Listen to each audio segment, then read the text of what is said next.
Ele é verdadeiramente infantil, como o corpo ao que se acha ligado, sem, contudo, estar neste comprimido penosamente.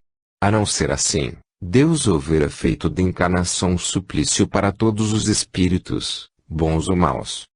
O mesmo, porém, não acontece com o idiota ou o cretino. Nestes, não se tendo os órgãos desenvolvido paralelamente às faculdades, o espírito acaba por achar-se na posição de um homem preso por laços que lhe tiram a liberdade dos movimentos. Tal a razão por que se pode evocar o espírito de um idiota e obter respostas sensatas, ao passo que o de uma criança de muito pouca idade, ou que ainda não veio à luz, é incapaz de responder. Todas as faculdades, todas as aptidões se encontram em germe no espírito, desde a sua criação, mas em estado rudimentar, como todos os órgãos no primeiro filete do feto informe, como todas as partes da árvore na semente.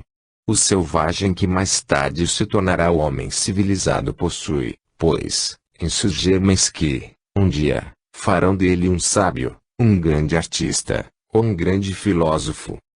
À medida que esses germes chegam à maturidade, a providência lhes dá, para a vida terrestre, um corpo apropriado às suas novas aptidões. É assim que o cérebro de um europeu é organizado de modo mais completo, provido de maior número de teclas, do que o do selvagem. Para a vida espiritual dá-lhes um corpo fluídico, ou perispírito, mais sutil e impressionável por novas sensações. À proporção que o espírito se engrandece, a natureza o provê dos instrumentos que lhes são necessários. No sentido de desorganização, de desagregação das partes, de dispersão dos elementos, não há morte, senão para o invólucro material e o invólucro fluídico, mas, quanto à alma, ou espírito, esse não pode morrer para progredir, de outro modo, ele perderia a sua individualidade, o que equivaleria ao nada. No sentido de transformação, regeneração, pode dizer-se que o espírito morre a cada encarnação, para ressuscitar com atributos novos, sem deixar de ser o eu que era. Tal, por exemplo, um camponês que enriquece se torna importante senhor. Trocou a choupana por um palácio, as roupas modestas por vestuários de brocado. Todos os seus hábitos mudaram, seus gostos, sua linguagem, até o seu caráter. Numa palavra, o camponês morreu, enterrou as vestes de grosseiro estofo, para renascer homem de sociedade, sendo sempre, no entanto, o mesmo indivíduo, porém transformado. Cada existência corpórea é, pois, para o espírito, um meio de progredir mais ou menos sensivelmente. De volta ao mundo dos espíritos, leva para lá novas ideias, um horizonte moral mais dilatado, percepções mais agudas, mais delicadas. Vê e compreende o que antes não via, nem compreendia, sua visão que, a princípio, não ia além da última existência que tivera, passa a abranger sucessivamente as suas existências pretéritas, como o homem que sobe uma montanha e para quem o nevoeiro se vai dissipando, abrange com o olhar um horizonte cada vez mais vasto. A cada novo estágio na erraticidade, novas maravilhas do mundo invisível se desdobram diante do seu olhar, porque, em cada um desses estágios, um véu se rasga. Ao mesmo tempo, seu envoltório fluídico se depura, torna-se mais leve, mais brilhante e mais tarde resplandecerá. É quase um novo espírito, é o camponês desbastado e transformado. Morreu o espírito velho, mas o eu é sempre o mesmo. É assim, cremos, que convencem da morte espiritual. A vida futura. A vida futura já deixou de ser um problema.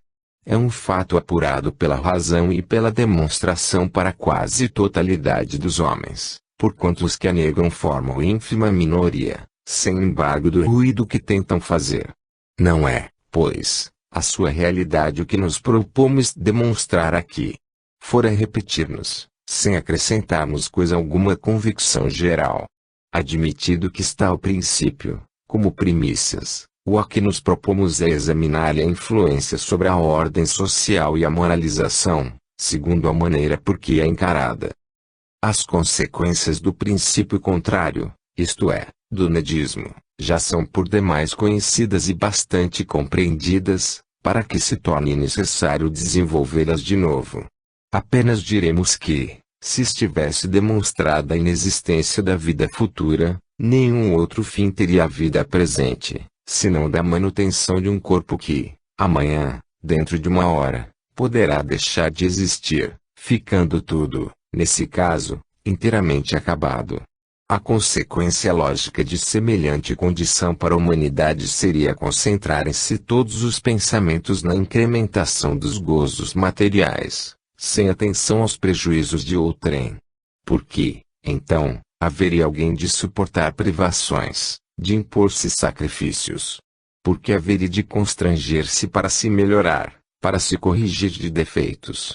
Seria também a absoluta inutilidade do remorso, do arrependimento, uma vez que nada se deveria esperar. Seria, afinal, a consagração do egoísmo e da máxima: o mundo pertence aos mais fortes e aos mais espertos. Sem a vida futura, a moral não passa de mero constrangimento, de um código convencional, arbitrariamente imposto. Nenhuma raiz teria ela no coração. Uma sociedade fundada em tal crença só teria por elo, aprender-lhe os membros, a força e bem depressa cairia em dissolução. Não se objete que, entre os negadores da vida futura, há pessoas honestas, incapazes de cientemente causar dano a quem quer que seja e suscetíveis dos maiores devotamentos. Digamos, antes de tudo, que, entre muitos incrédulos, a negação do porvir é mais fanfarronada, jactância, orgulho de passarem por espíritos fortes, do que resultado de uma convicção absoluta. No foro íntimo de suas consciências, há uma dúvida a importuná-los, pelo que procuram eles atordoar-se. Não é, porém, sem dissimulação que pronunciam o terrível nada, que os priva do fruto de todos os trabalhos da inteligência e despedaça para sempre as mais caras afeições. Muitos dos que mais forte debilateram são os primeiros a tremer ante a ideia do desconhecido. Por isso mesmo, quando se lhes aproxima o momento fatal de entrarem nesse desconhecido, bem poucos são os que adormecem, no derradeiro sono, na firme persuasão de que não despertarão algures, visto que a natureza jamais abdica dos seus direitos. Afirmamos, pois, que, na maioria dos incrédulos, a incredulidade é muito relativa, isto é, que, não lhes estando satisfeita a razão, nem com os dogmas, nem com as crenças religiosas, e nada tendo encontrado, em parte alguma, com que enchessem o vazio que se lhes fizera no íntimo, eles concluíram que nada há e edificaram sistemas com que justificassem a negação. Não são, conseguintemente, incrédulos, senão por falta de coisa melhor. Os absolutamente incrédulos são raríssimos, se é que existem. Uma latente e inconsciente intuição do futuro é, portanto, capaz de deter grande número deles no declive do mal, e uma imensidade de atos se poderiam citar, mesmo da parte dos mais endurecidos, testificantes da existência desse sentimento secreto que os domina, a seu mau grado. Cumpre também dizer que, seja qual for o grau da incredulidade, o respeito humano é o que torna reservadas as pessoas de certa condição social. A posição que ocupam os obriga a uma linha de proceder muito discreta, temem acima de tudo a desconsideração e o desdém que, fazendo-os perder, por decaírem da categoria em que se encontram, as atenções do mundo, os privariam dos gozos de que desfrutam, se carecem de um fundo de virtudes, pelo menos têm destas o verniz.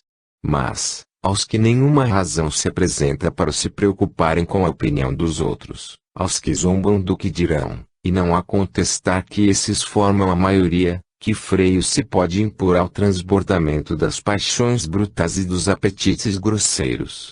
Em que base assentar a teoria do bem e do mal, a necessidade de eles reformarem seus maus pendores, o dever de respeitarem o que pertence aos outros, quando eles próprios nada possuem? Qual pode ser o estímulo à honradez, para criaturas a quem se haja persuadido que não passam de simples animais?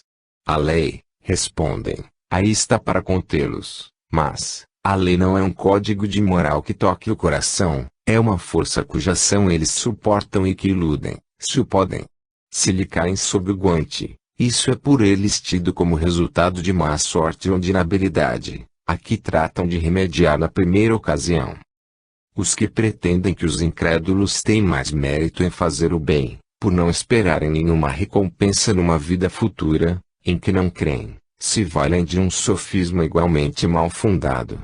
Também os crentes dizem que é pouco meritório o bem praticado com vistas em vantagens que possam colher. Vão mesmo mais longe, porquanto se acham persuadidos de que o mérito pode ser completamente anulado, tal móvel que determine a ação. A perspectiva da vida futura não exclui o desinteresse nas boas obras, porque a ventura que elas proporcionam está, antes de tudo, subordinada ao grau de adiantamento moral do indivíduo. Ora, os orgulhosos e os ambiciosos se contam entre os menos aquinhoados. Mas, os incrédulos que praticam o bem são tão desinteressados como pretendem. Será que, nada esperando do outro mundo também destinado esperem? O amor próprio não tem no caso a sua parte. Serão eles insensíveis aos aplausos dos homens? Se tal acontecesse, estariam num grau de perfeição rara e não cremos haja muitos que a tanto sejam induzidos unicamente pelo culto da matéria. Objeção mais séria é esta: se a crença na vida futura é um elemento moralizador, como é que aqueles a quem se prega isso desde que vêm ao mundo são igualmente tão maus? Primeiramente, quem nos diz que sem isso não seriam piores? Não há duvidar, desde que se considerem os resultados inevitáveis da popularização do nedismo. Não se comprova, ao contrário, observando-se as diferentes graduações da humanidade, desde a selvageria até a civilização, que o progresso intelectual e moral vai à frente, produzindo o abrandamento dos costumes e uma concepção mais racional da vida futura. Essa concepção, no entanto, por muito imperfeita, ainda não pode exercer a influência que necessariamente terá, à medida que for mais bem compreendida, que se adquiram noções mais exatas sobre o futuro que nos está reservado. Por muito sólida que seja a crença na imortalidade, o homem não se preocupa com a sua alma, senão de um ponto de vista místico. A vida futura, definida com extrema falta de clareza, só muito vagamente o impressiona. Não passa de um objetivo que se perde muito ao longe e não um meio, porque a sorte lhe está irrevogavelmente assinada e em parte alguma lhe apresentam como progressiva, donde se conclui que aquilo que formos, ao sair daqui, sê-lo-emos por toda a eternidade. Aliás, o quadro que traçam da vida futura, as condições determinantes da felicidade ou da desventura que lá se experimentam, longe estão, sobretudo num século de exame, como o nosso, de satisfazer completamente a razão. Acresce que ela não se prende muito diretamente à vida terrestre, nenhuma solidariedade havendo entre as duas, mas, antes, um abismo, de maneira que aquele que se preocupa principalmente com uma das duas quase sempre perde a outra de vista. Sob o império da fé cega, essa crença abstrata bastará às inspirações dos homens que, então, se deixavam conduzir. Hoje, porém, sob o reinado do livre exame, eles querem conduzir-se por si mesmos, ver com seus próprios olhos e compreender. Aquelas vagas noções da vida futura já não estão à altura das novas ideias e já não correspondem às necessidades que o progresso criou. Com o desenvolvimento das ideias, tudo tem que progredir em tomo do homem, porque tudo se liga, tudo é solidário em a natureza, ciências, crenças, cultos, legislações, meios de ação. O movimento para frente é irresistível, porque é lei da existência dos seres. O que quer que fique para trás, abaixo do nível social, é posto de lado, como vestuário que se tornou imprestável e, finalmente, arrastado pela onda que se avoluma. O mesmo acontece com as ideias pueris sobre a vida futura, com que os nossos pais se contentavam. Persistir hoje em pô-la seria propagar incredulidade. Para que a opinião geral aceite e para que ela exerça sua ação moralizadora, A vida futura tem que ser apresentada sob o aspecto de coisa positiva, de certo modo tangível e capaz de suportar qualquer exame, satisfazendo a razão, sem nada deixar na sombra. No momento em que a precariedade das noções sobre o porvir abria a porta à dúvida e à incredulidade, novos meios de investigação foram conferidos ao homem, para penetrar esse mistério e fazer-lhe compreender a vida futura na sua realidade, em seu positivismo, nas suas relações íntimas com a vida corpórea. Porque, em geral, se cuida tão pouco da vida futura. Trata-se, no entanto, de uma atualidade, pois que todos os dias milhares de homens partem para esse destino desconhecido. Tendo cada um de nós de partir por sua vez e podendo a hora da partida soar de um momento para outro, parece natural que todos se preocupem com o que sucederá. Por que não se dá isso? Precisamente porque é desconhecido o destino e porque, até o presente, ninguém tinha meio de conhecê-lo. A ciência, inexorável, o desalojou dos lugares onde o tinham limitado. Está ali perto. Está longe. Acha-se perdido no infinito. As filosofias de antanho nada respondem, porque nada sabem a respeito. Diz-se então, será o que for. Indiferença. Ensinam-nos que seremos felizes ou infelizes, conforme houvermos vivido bem ou mal. Mas, isso é tão vago. Em que consistem essa felicidade e essa infelicidade? O quadro que de uma e outra nos traçam tão em desacordo está com a ideia que fazemos da justiça de Deus, tão cheio de contradições, de inconsequências, de impossibilidades radicais, que involuntariamente a dúvida se apresenta, se não a incredulidade absoluta. Ao demais, pondera-se que os que se enganaram com relação aos lugares indicados para moradas futuras também podem ter sido induzidos em erro, quanto às condições que estatuem para a felicidade e para o sofrimento. Aliás, como seremos nesse outro mundo? Seremos seres concretos ou abstratos? Teremos uma forma ou uma aparência? Se nada de material tivermos, como poderemos experimentar sofrimentos materiais? Se os ditosos nada tiverem que fazer, a ociosidade perpétua, em vez de uma recompensa, será um suplício, a menos que se admita o nirvana do budismo, que não é mais desejável do que aquela ociosidade. O homem não se preocupará com a vida futura, senão quando vir nela um fim claro e positivamente definido, uma situação lógica, em correspondência com todas as suas aspirações, que resolva todas as dificuldades do presente e em que não se lhe depare coisa alguma que a razão não possa admitir. Se ele se preocupa com o dia seguinte, é porque a vida do dia seguinte se liga intimamente à vida do dia anterior, uma e outras são solidárias. Ele sabe que do que fizer hoje depende a sua posição amanhã e que do que fizer amanhã dependerá a sua posição no dia imediato e assim por diante. Tal tem de ser para ele a vida futura, quando esta não mais se achar perdida nas nebulosidades da abstração e for uma atualidade palpável, complemento necessário da vida presente, uma das fases da vida geral, como os dias são fases da vida corporal. Quando vir o presente reagir sobre o futuro, pela força das coisas, e, sobretudo, quando compreender a reação do futuro sobre o presente, quando, em suma, verificar que o passado, o presente e o futuro se encadeiam por inflexível necessidade, como ontem, o hoje e o amanhã na vida atual, então suas ideias mudarão completamente, porque ele verá na vida futura não só um fim, como também um meio, não um efeito distante, mas atual. Então, igualmente, essa crença exercerá sem dúvida, e por uma consequência toda natural, ação preponderante sobre o estado social e sobre a moralização da humanidade. Tal ponto de vista de onde o Espiritismo nos faz considerar a vida futura. Questões e problemas. As expiações coletivas.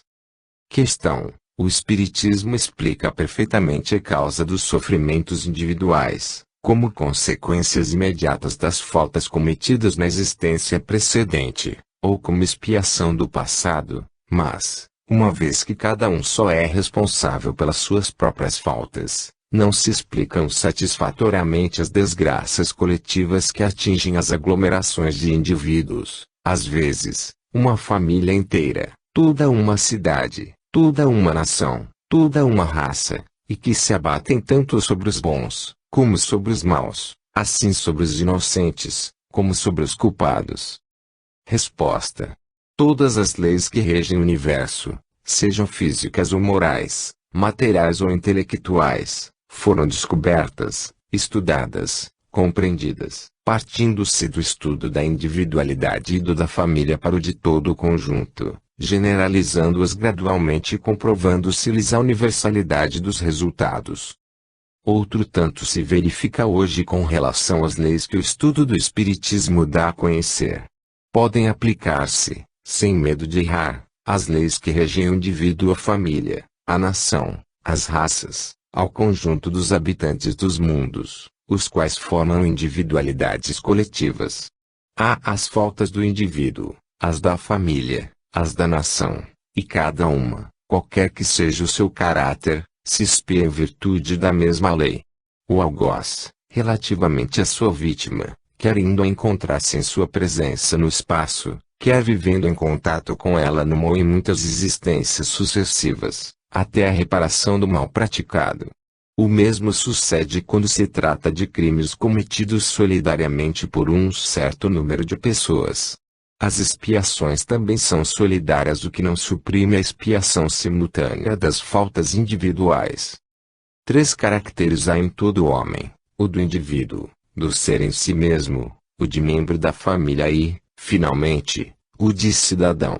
Sob cada uma dessas 3 faces pode ele ser criminoso e virtuoso, isto é, pode ser virtuoso como pai de família, ao mesmo tempo que criminoso como cidadão e reciprocamente. Daí as situações especiais que para se cria nas suas sucessivas existências. Salvo alguma exceção, pode-se admitir como regra geral que todos aqueles que numa existência venham a estar reunidos por uma tarefa comum já viveram juntos para trabalhar com o mesmo objetivo e ainda reunidos se acharão no futuro, até que hajam atingido a meta, isto é, expiado o passado, ou desempenhado a missão que aceitaram. Graças ao Espiritismo, compreendeis agora a justiça das provações que não decorrem dos atos da vida presente, porque reconheceis que elas são o resgate das dívidas do passado. Porque não haveria de ser assim com relação às provas coletivas. Dizeis que os infortúnios de ordem geral alcançam assim o inocente, como o culpado, mas não sabeis que o inocente de hoje pode ser o culpado de ontem. Quer ele seja atingido individualmente, quer coletivamente, é que o mereceu. Depois, como já o dissemos, há as faltas do indivíduo e as do cidadão. A expiação de umas não isenta da expiação das outras, pois que toda a dívida tem que ser paga até a última moeda. As virtudes da vida privada diferem das da vida pública. Que é excelente cidadão, pode ser péssimo pai de família. Outro, que é bom pai de família, probo e honesto em seus negócios, pode ser mau cidadão, ter soprado o fogo da discórdia, oprimido o fraco, manchado as mãos em crimes de lesa sociedade. Essas faltas coletivas é que são expiadas coletivamente pelos indivíduos que para elas concorreram, os quais se encontram de novo reunidos, para sofrerem juntos a pena de talhão, ou para terem ensejo de reparar o mal que praticaram, demonstrando a devotamento à causa pública, socorrendo e assistindo aqueles a quem outrora maltrataram. Assim, o que é incompreensível, inconciliável com a justiça de Deus, se torna claro e lógico mediante o conhecimento dessa lei. A solidariedade, portanto, que é o verdadeiro laço social, não é apenas para o presente, estende-se ao passado e ao futuro, pois que as mesmas individualidades se reuniram, reúnem e reunirão, para subir juntas a escala do progresso, auxiliando-se mutuamente. Eis o que o Espiritismo faz compreensível, por meio da equitativa lei da reencarnação e da continuidade das relações entre os mesmos seres. Clélia do Plantier. Nota: conquanto se subordine aos conhecidos princípios de responsabilidade pelo passado e da continuidade das relações entre os espíritos. Esta comunicação encerra uma ideia de certo modo nova e de grande importância. A distinção que estabelece entre a responsabilidade decorrente das faltas individuais ou coletivas, das da vida privada e da vida pública, explica certos fatos ainda mal conhecidos e mostra de maneira mais precisa a solidariedade existente entre os seres e entre as gerações. Assim, muitas vezes o indivíduo renasce na mesma família, ou, pelo menos, os membros de uma família renascem juntos para constituir uma família nova noutra posição social, a fim de apertarem os laços de afeição entre si, ou reparar agravos recíprocos. Por considerações de ordem mais geral, a criatura renasce no mesmo meio, na mesma nação, na mesma raça, quer por simpatia, quer para continuar, com os elementos já elaborados, estudos começados, para se aperfeiçoar, prosseguir trabalhos encetados e que a brevidade da vida não lhe permitiu acabar. A reencarnação no mesmo meio é a causa determinante do caráter distintivo dos povos e das raças. Embora melhorando-se, os indivíduos conservam o matiz primário, até que o progresso os haja completamente transformado. Os franceses de hoje são, pois, os do século passado, os da Idade Média, os dos tempos druídicos, são os exatores e as vítimas do feudalismo, os que submeteram outros povos e os que trabalharam pela emancipação deles, que se encontram na França transformada, onde uns espiam, na humilhação, o seu orgulho de raça e onde outros gozam o fruto de seus labores. Quando se consideram todos os crimes desses tempos em que a vida dos homens e a honra das famílias em nenhuma conta eram tidas, em que o fanatismo acendia fogueiras em honra da divindade, quando se pensa em todos os abusos de poder, em todas as injustiças que se cometiam com desprezo dos mais sagrados direitos, quem pode estar certo de não haver participado mais ou menos de tudo isso e admirar-se de assistir a grandes e terríveis expiações coletivas? Mas, dessas convulsões sociais uma melhora sempre resulta, os espíritos se esclarecem pela experiência, o infortúnio é o estimulante que os impele a procurar um remédio para o mal, na erraticidade, refletem, tomam novas resoluções e, quando voltam, fazem coisa melhor. É assim que, de geração em geração, o progresso se efetua. Não se pode duvidar de que haja famílias, cidades, nações, raças culpadas, porque, dominadas por instintos de orgulho, de egoísmo, de ambição, de cupidez, enveredam por mau caminho e fazem coletivamente o que um indivíduo faz insuladamente. Uma família se enriquece à custa de outra, um povo subjuga outro povo, levando-lhe a desolação e a ruína, uma raça se esforça por aniquilar outra raça. Essa razão por que há famílias, povos e raças sobre os quais desce a pena de talião. Quem matou com a espada perecerá pela espada, são palavras do Cristo, palavras que se podem traduzir assim: aquele que fez correr sangue verá o seu também derramado, aquele que levou o facho do incêndio ao que era de outrem, verá o incêndio ateado no que lhe pertence, aquele que despojou será despojado, aquele que escraviza e maltrata o fraco será seu turno escravizado e maltratado, quer se trate de um indivíduo, quer de uma nação, ou de uma raça, porque os membros de uma individualidade coletiva são solidários assim no bem como no mal que em comum praticaram. Ao passo que o espiritismo dilata o campo da solidariedade, o materialismo restringe as mesquinhas proporções da efêmera existência do homem, fazendo da mesma solidariedade um dever social sem raízes, sem outra sanção além da boa vontade e do interesse pessoal do momento. É uma simples teoria, simples máxima filosófica, cuja prática nada que imponha. Para o espiritismo, a solidariedade é um fato que assenta numa lei universal da natureza, que liga a todos os seres do passado, do presente e do futuro e a cujas consequências ninguém pode subtrair-se. É esta uma coisa que todo homem pode compreender, por menos instruído que o seja. Quando todos os homens compreendendo têm o espiritismo, compreenderão também a verdadeira solidariedade e, conseguintemente, a verdadeira fraternidade. Uma e outra então deixarão de ser simples deveres circunstanciais, que cada um prega as mais das vezes no seu próprio interesse e não no de outrem. O reinado da solidariedade e da fraternidade será forçosamente o da justiça para todos, e o da justiça será o da paz e da harmonia entre os indivíduos, as famílias, os povos e as raças. Virá esse reinado. Duvidar do seu advento seria negar o progresso. Se compararmos a sociedade atual, nas nações civilizadas, com o que era na Idade Média, reconheceremos grande a diferença. Ora, se os homens avançaram até aqui, por que haveriam de parar? Observando-se o percurso que eles han feito apenas de um século para cá, poder-se avaliar o que farão daqui a mais outro século. As convulsões sociais são revoltas dos espíritos encarnados contra o mal que os acicata, índice de suas aspirações e esse reino de justiça pelo qual anseiam, sem, todavia, se aperceberem claramente do que querem e dos meios de consegui-lo.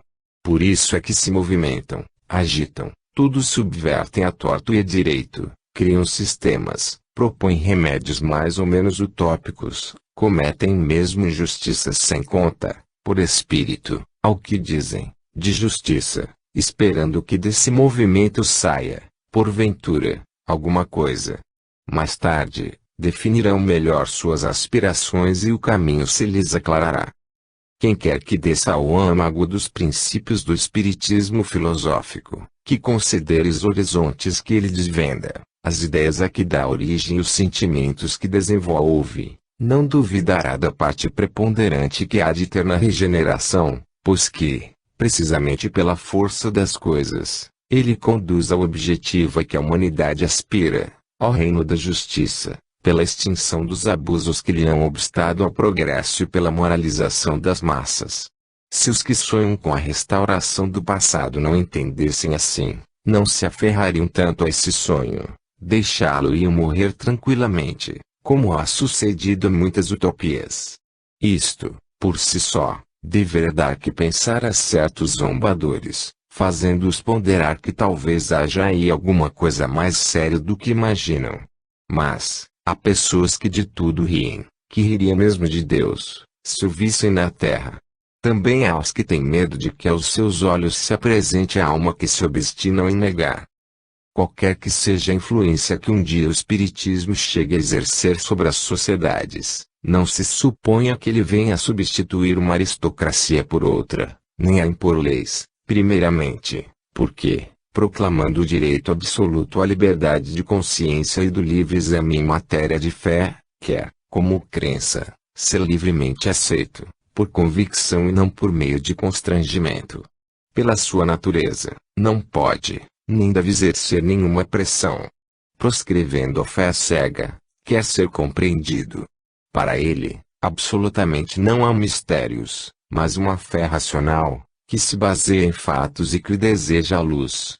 Não repudia nenhuma descoberta da ciência, dado que a ciência é a coletânea das leis da natureza e que, sendo de Deus essas leis, repudiar a ciência fora repudiar a obra de Deus. Em segundo lugar, estando a ação do espiritismo no seu poder moralizador, não pode ele assumir nenhuma forma autocrática, porque então faria o que condena. Sua influência será preponderante, pelas modificações que trará às ideias, às opiniões, aos caracteres, aos costumes dos homens e às relações sociais. E maior será essa influência, pela circunstância de não ser imposta. Forte como filosofia, o espiritismo só teria que perder, neste século de raciocínio, se transformasse em poder temporal. Não será ele, portanto, que fará as instituições do mundo regenerado, os homens é que as farão, sob o império das ideias de justiça, de caridade, de fraternidade e de solidariedade, mais bem compreendidas, graças ao espiritismo essencialmente positivo em suas crenças. Ele repele todo misticismo, desde que não se estenda esta denominação, como fazem os que em nada creem, a crença em Deus, na alma e na vida futura. Induz, é certo, os homens a se ocuparem seriamente com a vida espiritual, mas porque essa é a vida normal, sendo nela que se tem de cumprir os nossos destinos, pois que a vida terrestre é transitória, passageira. Pelas provas que apresenta da realidade da vida espiritual, ensina aos homens a não atribuírem mais que relativa importância às coisas deste mundo, dando-lhes assim força e coragem para suportar com paciência as vicissitudes da vida terrena. Ensina-lhes que, morrendo, não deixam para sempre este mundo, que podem ali voltar, a fim de aperfeiçoarem sua educação intelectual e moral, a menos que já estejam bastante adiantados para merecerem passar a um mundo melhor, que os trabalhos e progressos que realizem, ou para cuja realização contribuam, lhes aproveitarão, concorrendo para que melhorada se lhes torne a posição futura. Mostra-lhes dessa forma que é de todo o interesse deles não o desprezarem. Se lhes repugnar voltar aqui, uma vez que possuem o livre-arbítrio, deles depende o fazerem o que é necessário a se tornarem habitantes de outros orbes, mas, que não se iludam sobre as condições que devem preencher para merecerem uma mudança de residência. Não será por meio de algumas fórmulas, expressas em palavras ou atos, que o conseguirão, sim por efeito de uma reforma séria e radical de suas imperfeições, modificando-se, despojando-se das paixões mas, adquirindo dia a dia novas qualidades, ensinando a todos, pelo exemplo, a linha de proceder que levará solidariamente todos os homens à ventura, pela fraternidade, pela tolerância, pelo amor. A humanidade se compõe de personalidades, que constituem as existências individuais, e das gerações, que constituem as existências coletivas. Umas e outras avançam na senda do progresso, por variadas fases de provações que, portanto, são individuais para as pessoas e coletivas para as gerações. Do mesmo modo que, para o encarnado, cada existência é um passo à frente, cada geração marca um grau de progresso para o conjunto. É irresistível esse progresso do conjunto e arrasta as massas, ao mesmo tempo que modifica e transforma em instrumento de regeneração os erros e prejuízos de um passado que tem de desaparecer. Ora, como as gerações se compõem dos indivíduos que já viveram nas gerações precedentes, segue-se que o progresso delas é resultante do progresso dos indivíduos. Mas, quem demonstrará, poderão dizer, a existência de solidariedade entre a geração atual e as que a precederam, ou entre ela e as que lhe sucederão? Como se poderia provar que eu já vivi na Idade Média, por exemplo, e que voltarei a tomar parte nos acontecimentos que se produzirão na sucessão dos tempos? Nas obras fundamentais da doutrina e na revista, o princípio da pluralidade das existências já foi exaustivamente demonstrado, para que ainda nos detivéssemos aqui a demonstrá-lo. Nos fatos da vida cotidiana fervilham provas e uma demonstração quase matemática. Limitamo-nos, pois, a concitar os pensadores a que atentem nas provas morais que decorrem do raciocínio e da indução. Será, porventura, necessário vejamos uma coisa, para que nela acreditemos. Observando efeitos, não se pode adquirir a certeza material da causa. Afora da experiência, a única senda legítima que se abre para essa investigação consiste em remontar do efeito à causa. A justiça nos oferece notabilíssimo exemplo desse princípio, quando empreende descobrir os indícios dos meios que serviam à perpetração de um crime, as intenções que se agregam à culpabilidade do malfeitor. Este não foi apanhado em flagrante e, contudo, é condenado por esses indícios. A ciência, que pretende caminhar tão só pela via da experiência, afirma todos os dias princípios que mais não são do que induções das causas por meio unicamente da observação dos efeitos. Em geologia, determina-se a idade das montanhas. Porventura assistiram os geólogos ao surto delas? Viram formar-se as camadas de sedimento que lhes determinam a idade? Os conhecimentos astronômicos, físicos e químicos permitem-se avaliar o peso dos planetas, suas densidades, seus volumes, a velocidade que os anima, a natureza dos elementos que os compõem. Entretanto, os sábios não fizeram experiências diretas e a analogia e a indução que devemos tão belas e preciosas descobertas. Os homens de antanho, baseados nos testemunhos de seus sentidos, afirmavam ser o Sol que gira em torno da Terra. No entanto, esse testemunho os enganava e prevaleceu o raciocínio.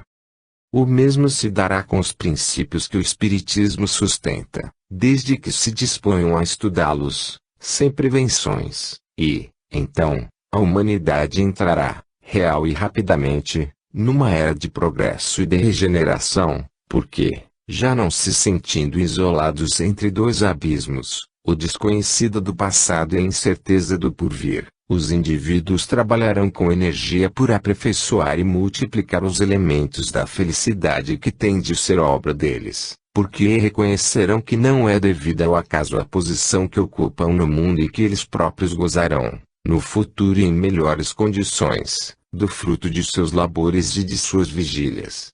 É que o Espiritismo lhes ensinará que, se as faltas coletivamente cometidas são expiadas solidariamente, os progressos realizados em comum são igualmente solidários, princípio em virtude do qual desaparecerão as dissensões de raças, de famílias e de indivíduos e a humanidade, livre das faixas da infância, avançará, célere e virilmente, para a conquista de seus verdadeiros destinos. O egoísmo e o orgulho. Suas causas, seus efeitos e os meios de destruí-los. É bem sabido que a maior parte das misérias da vida tem origem no egoísmo dos homens. Desde que cada um pensa em si antes de pensar nos outros e cogita antes de tudo de satisfazer aos seus desejos, cada um naturalmente cuida de proporcionar a si mesmo essa satisfação, a todo custo, e sacrifica sem escrúpulos interesses alheios, assim nas mais insignificantes coisas, como nas maiores, tanto de ordem moral, quanto de ordem material. Daí todos os antagonismos sociais, todas as lutas, todos os conflitos e todas as misérias, visto que cada um só trata de despojar o seu próximo. O egoísmo, por sua vez, se origina do orgulho. A exaltação da personalidade leva o homem a considerar-se acima dos outros. Julgando-se com direitos superiores, melindra-se com o que quer que, a seu ver, constitua ofensa a seus direitos. A importância que, por orgulho, atribui à sua pessoa, naturalmente torna egoísta. O egoísmo e o orgulho nascem de um sentimento natural, o instinto de conservação. Todos os instintos têm sua razão de ser e sua utilidade, porquanto Deus nada pode ter feito inútil. Ele não criou o mal, o homem é quem o produz, abusando dos dons de Deus, em virtude do seu livre-arbítrio. Contido em justos limites, aquele sentimento é bom em si mesmo. A exageração é o que o torna mau e pernicioso. O mesmo acontece com todas as paixões que o homem frequentemente desvia do seu objetivo providencial. Ele não foi criado egoísta, nem orgulhoso por Deus, que o criou simples e ignorante. O homem é que se fez egoísta e orgulhoso, exagerando o instinto que Deus lhe outorgou para sua conservação. Não podem os homens ser felizes, se não viverem em paz, isto é, se não os animar um sentimento de benevolência, de indulgência e de condescendência recíprocas, numa palavra, enquanto procurarem esmagar-se uns aos outros. A caridade e a fraternidade resumem todas as condições e todos os deveres sociais. Uma e outra, porém, pressupõe uma abnegação. Ora, a abnegação é incompatível com o egoísmo e o orgulho. Logo, com esses vícios, não é possível a verdadeira fraternidade, nem, por conseguinte, igualdade, nem liberdade, dado que o egoísta e o orgulhoso querem tudo para si. Eles serão sempre os vermes roedores de todas as instituições progressistas, enquanto dominarem, ruirão aos seus golpes os mais generosos sistemas sociais, os mais sabiamente combinados. É belo, sem dúvida, proclamar-se o reinado da fraternidade, mas, para que fazê-lo, se uma causa destrutiva existe? É edificar em terreno movediço, o mesmo fora decretar a saúde numa região malsã. Em tal região, para que os homens passem bem, não bastará se mandem médicos, pois que estes morrerão como os outros. Insta a destruir as causas da insalubridade. Para que os homens vivam na terra como irmãos, não basta se lhes deem lições de moral, importa destruir as causas de antagonismo, atacar a raiz do mal, o orgulho e o egoísmo. Essa chaga sobre a qual deve concentrar-se toda a atenção dos que desejem seriamente o bem da humanidade. Enquanto subsistir semelhante obstáculo, eles verão paralisados todos os seus esforços, não só por uma resistência de inércia, como também por uma força ativa que trabalhará incessantemente no sentido de destruir a obra que empreendam. Por isso que toda a ideia grande, generosa e emancipadora arruína as pretensões pessoais. Impossível, dir-se-á, destruir o orgulho e o egoísmo, porque são vícios inerentes à espécie humana. Se fosse assim, houvéramos de desesperar de todo progresso moral. Entretanto, desde que se considere o homem nas diferentes épocas transcorridas, não há negar que evidente progresso se efetuou. Ora, se ele progrediu, ainda naturalmente progredirá. Por outro lado, não se encontrará o homem nenhum sem orgulho, nem egoísmo. Não se vêem, ao contrário, criaturas de índole generosa, em quem parecem inatos os sentimentos do amor ao próximo, da humildade, do devotamento e da abnegação. O número delas, positivamente, é maior do que o dos egoístas. Se assim não fosse, não seriam estes últimos os fautores da lei. Há muito mais criaturas dessas do que se pensa aí. Se parecem tão pouco numerosas, é porque o orgulho se põe em evidência, ao passo que a virtude modesta se conserva na obscuridade. Se, portanto, o orgulho e o egoísmo se contassem entre as condições necessárias da humanidade, como a da alimentação para sustento da vida, não haveria exceções. O ponto essencial, pois, é conseguir que a exceção passe a constituir regra. Para isso, trata-se, antes de tudo, de destruir as causas que produzem e entretêm o mal. Dessas causas, a principal reside evidentemente na ideia falsa que o homem faz da sua natureza, do seu passado e do seu futuro. Por não saber de onde vem, ele se crê mais do que é, e não sabendo para onde vai, concentra na vida terrena todo o seu pensar, acha tão agradável, quanto possível, anseia por todas as satisfações, por todos os gozos, essa razão porque atropela sem escrúpulos seu semelhante, se este lhe opõe alguma dificuldade. Mas, para isso, é preciso que ele predomine, a igualdade daria, a outros, direitos que ele só quer para si, a fraternidade lhe imporia sacrifícios em detrimento do seu bem-estar, a liberdade também ele só quer para si somente a concede aos outros quando não lhe fia de modo algum as prerrogativas. Alimentando todos as mesmas pretensões, tem resultando os perpétuos conflitos que os levam a pagar bem caros raros gozos que logram obter. Identifique-se o homem com a vida futura e completamente mudará sua maneira de ver, como a do indivíduo que apenas por poucas horas haja de permanecer numa habitação mais que sabe que, ao sair, terá outra, magnífica, para o resto de seus dias. A importância da vida presente, tão triste, tão curta, tão efêmera, se apaga, para ele, ante o esplendor do futuro infinito que se lhe desdobra às vistas.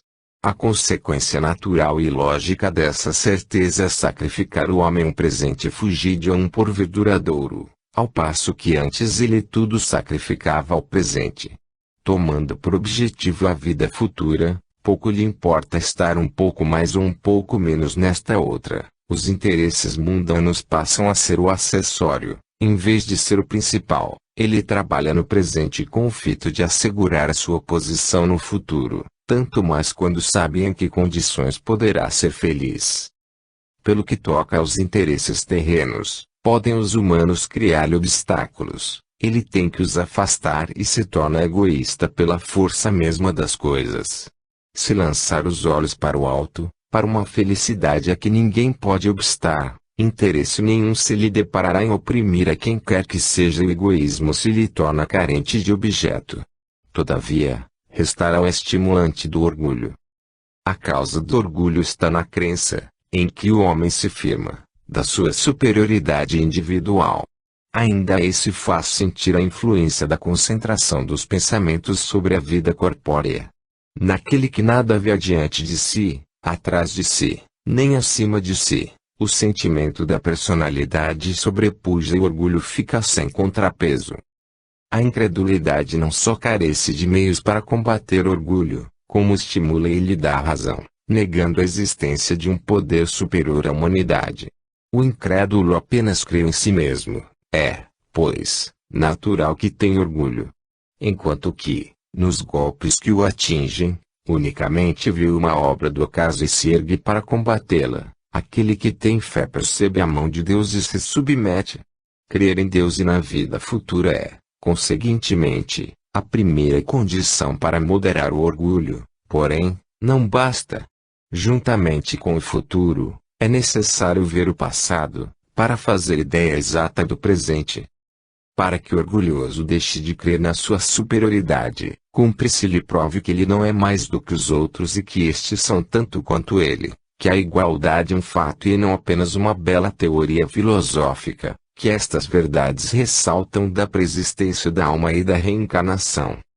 Sem a preexistência da alma, o homem é induzido a acreditar que Deus, dado creia em Deus, lhe conferiu vantagens excepcionais, quando não crê em Deus, rende graças ao acaso e ao seu próprio mérito.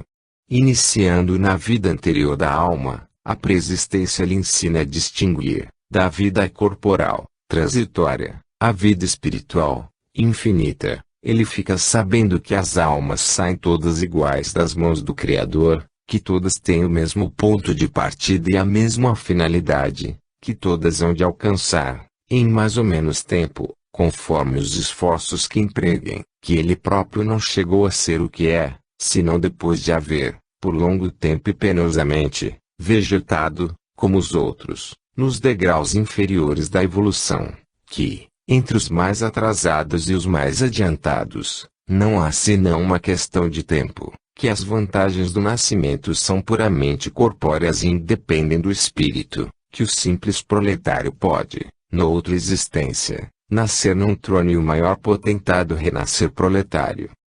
Se levar em conta unicamente a vida planetária, ele vê apenas as desigualdades sociais do momento, que são as que o impressionam. Se, porém, deitar os olhos sobre o conjunto da vida do espírito, sobre o passado e o futuro, desde o ponto de partida até o de chegada, aquelas desigualdades se somam e ele reconhece que Deus nenhuma vantagem concedeu a qualquer de seus filhos em prejuízo dos outros, que deu parte igual a todos e não achanou o caminho mais para uns do que para outros, que o que se apresenta menos adiantado do que ele na terra pode tomar-lhe a dianteira, se trabalhar mais do que ele por aperfeiçoar-se, reconhecerá, finalmente, que, nenhum chegando ao termo senão por seus esforços. O princípio da igualdade é um princípio de justiça e uma lei da natureza, perante o qual cai o orgulho do privilégio. Provando que os espíritos podem renascer em diferentes condições sociais, quer por expiação, quer por provação, a reencarnação ensina que, naquele a quem tratamos com desdém, pode estar um que foi nosso superior ou nosso igual na outra existência, um amigo ou um parente. Se eu soubesse, o que com ele se defronta o trataria com atenções, mas, nesse caso, nenhum mérito teria. Por outro lado, se soubesse que o seu amigo atual foi seu inimigo, seu servo ou seu escravo, sem dúvida o repeliria. Ora, não quis Deus que fosse assim, pelo que lançou um véu sobre o passado. Deste modo, o homem é levado a ver, em todos, irmãos seus e seus iguais, dom de uma base natural para a fraternidade, sabendo que pode ser tratado como age tratado os outros, a caridade se lhe torna um dever e uma necessidade fundados na própria natureza. Jesus assentou o princípio da caridade, da igualdade e da fraternidade, fazendo dele uma condição expressa para a salvação, mas estava reservado à terceira manifestação da vontade de Deus, ao Espiritismo, pelo conhecimento que faculta da vida espiritual, pelos novos horizontes que desvenda e pelas leis que revela, sancionar esse princípio, provando que ele não encerra uma simples doutrina moral, mas uma lei da natureza que o homem tem o máximo interesse em praticar. Ora, ele a praticará desde que, deixando de encarar o presente como o começo e o fim, compreenda a solidariedade que existe entre o presente, o passado e o futuro. No campo imenso do infinito, que o Espiritismo lhe faz entrever, anula-se a sua importância capital e ele percebe que, por si só, nada vale e nada é, que todos têm necessidade uns dos outros e que uns não são mais do que os outros, duplo golpe, no seu egoísmo e no seu orgulho.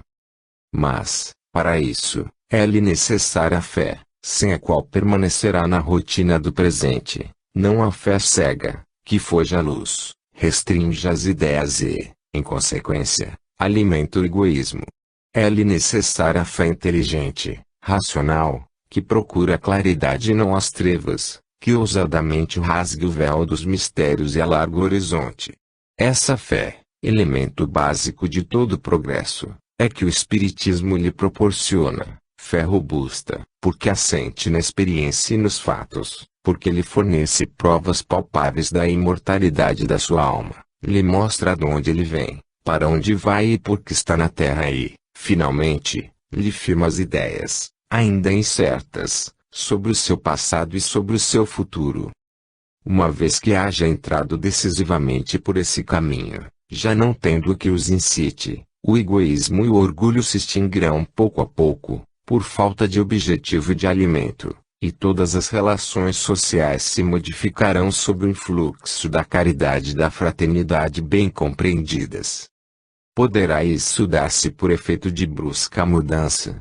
Não, fora impossível. Nada se opera bruscamente em a natureza, jamais a saúde volta de súbito a um enfermo, entre a enfermidade e a saúde, há sempre a convalescença. Não pode o homem mudar instantaneamente o seu ponto de vista e volver da terra para o seu olhar, o infinito o confunde e deslumbra, ele precisa de tempo para assimilar as novas ideias. O Espiritismo é, sem contradita, o mais poderoso elemento de moralização, porque mina pela base o egoísmo e o orgulho, facultando um ponto de apoio moral. Há feito milagres de conversão, é certo que ainda são apenas curas individuais e não raro parciais. O que, porém, ele ha produzido com relação a indivíduos constitui penhor do que produzirá um dia sobre as massas. Não lhe é possível arrancar de um só golpe as ervas daninhas. Ele dá fé e a fé é boa semente, mas mister se faz que ela tenha tempo de germinar e de frutificar, razão porque nem todos os espíritos já são perfeitos. Ele tomou um homem em meio da vida, no fogo das paixões, em plena força dos preconceitos e se, em tais circunstâncias, operou prodígios, que não será quando tomar ao nascer, ainda virgem de todas as impressões malsãs, quando a criatura sugar com o leite a caridade e tiver a fraternidade a embalá-lo, quando, enfim, toda uma geração for educada e alimentada com ideias que a razão, desenvolvendo-se, fortalecerá, em vez de falsear. Sob o domínio destas ideias, assumentarem a fé comum a todos, não mais esbarrando o progresso no egoísmo e no orgulho, as instituições se reformarão por si mesmas e a humanidade avançará rapidamente para os destinos que lhe estão prometidos na terra, aguardando-os no céu. Liberdade, igualdade, fraternidade. Liberdade, igualdade, fraternidade. Estas três palavras constituem, por si sós, o programa de toda uma ordem social que realizaria o mais absoluto progresso da humanidade, se os princípios que elas exprimem pudessem receber integral aplicação. Vejamos quais os obstáculos que, no estado atual da sociedade, se lhes opõem e, ao lado do mal, procuremos o remédio. A fraternidade, na rigorosa acepção do termo, resume todos os deveres dos homens, uns para com os outros. Significa, devotamento, abnegação, tolerância, benevolência, indulgência. É, por excelência, a caridade evangélica e a aplicação da máxima, proceder para com os outros, como quereríamos que os outros procedessem para conosco. O oposto do egoísmo. A fraternidade diz, um por todos e todos por um. O egoísmo diz, cada um por si. Sendo estas duas qualidades a negação uma da outra, tão impossível é que um egoísta proceda fraternalmente para com os seus semelhantes, quanto um avarento ser generoso, quanto um indivíduo de pequena